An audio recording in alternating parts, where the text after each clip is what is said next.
আপনারা তো দেখছেন আমরা দীর্ঘ 1 বছর যাবত এই সেন্ট্রাল ইউনিভার্সিটির জন্য আন্দোলন করে আসছি। তো মোটামুটি সব কার্যক্রমই শেষ, আমাদের অধ্যাদেশের খসড়া পর্যন্ত প্রকাশ করা হয়েছে। এখন কিছু মহলের বিরোধিতা রয়েছে, সেগুলো সমাধানের চেষ্টাও করেছে ইউজিসি। এখন সব কিছু মিলিয়ে আমরা চাচ্ছি যেন আমাদের অধ্যাদেশটা হয়ে যায়, কারণ আমরা মনে করছি অধ্যাদেশটাই হলো সব সমস্যার একমাত্র সমাধান।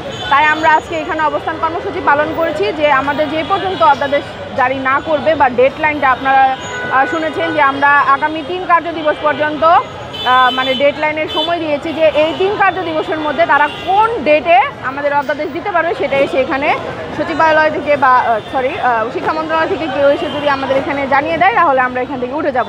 আর যদি ওনারা না জানায় বা আমাদের কথাতে কোনো রেসপন্স না করে এবং অধ্যাদেশ জারির ডেট না দেয় তাহলে আমরা আজ এই কর্মসূচি চলমান রাখবো। আমরা দেখেছি যে সবাই সেন্ট্রাল বিশ্ববিদ্যালয় আসলে শিক্ষার্থীদের মধ্যে দুটি পক্ষ হয়নি, পক্ষ হয়েছে শিক্ষার্থী এবং শিক্ষকদের মধ্যে।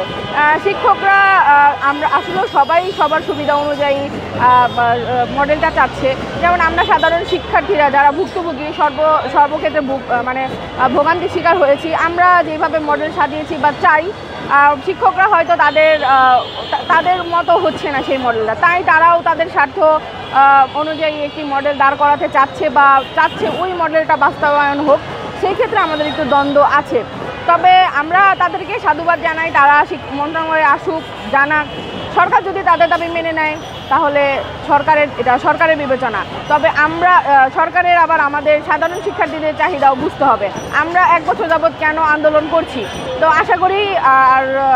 আশা করি যে সরকার শিক্ষার্থীদের পক্ষেই থাকবে। এবং আপনারা তো দেখেছেন যে মন্ত্রণালয় থেকে মডেলের বিভিন্ন বোর্ড নেওয়া হয়েছে যে কোন মডেলে মানে অধ্যাদেশটা হতে পারে। তো এখন পুরোপুরি সরকারের সিদ্ধান্ত, কিন্তু আমাদের অধ্যাদেশটা খুব শীঘ্রই লাগবে।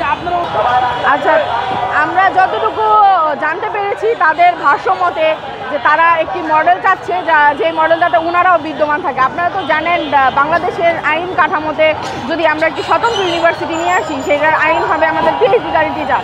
তো ওনাদের মধ্যে এটাই দ্বন্দ্ব যে ওনারা থাকতে চাচ্ছে কিন্তু আইনে ওনাদের রাখা যাচ্ছে না, এইটুকুই। শিক্ষার্থীরা যারা শিক্ষকদের বা বিভিন্ন দলের প্রচারণায় এরকম করে ফেলেছে, তো তারপরে কিন্তু তারা কোনো কর্মসূচি দিতে পারেনি এবং কর্মসূচি দেয়নি।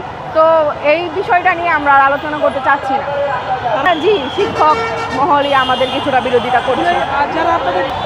জি, আসলে আমি তাদেরকে কিছুই বলতে চাই না। তারা তাদের মতো দাবি জানিয়েছে সরকারকে, আমরা আমাদের মতো দাবি জানিয়েছি। এখন সরকারের কাছে যেটা যৌক্তিক মনে হবে সরকার সেই দাবি মেনে নিবে, কিন্তু আমরা চাচ্ছি দ্রুত অধ্যাদেশ। আচ্ছা, আপনার তো অধ্যাদেশ না দিবে সে পর্যন্ত আমরা এখন অবস্থান। আমার নাম আঞ্জুমা ইসলাম ইমু, বদরুন্নেসা কলেজ।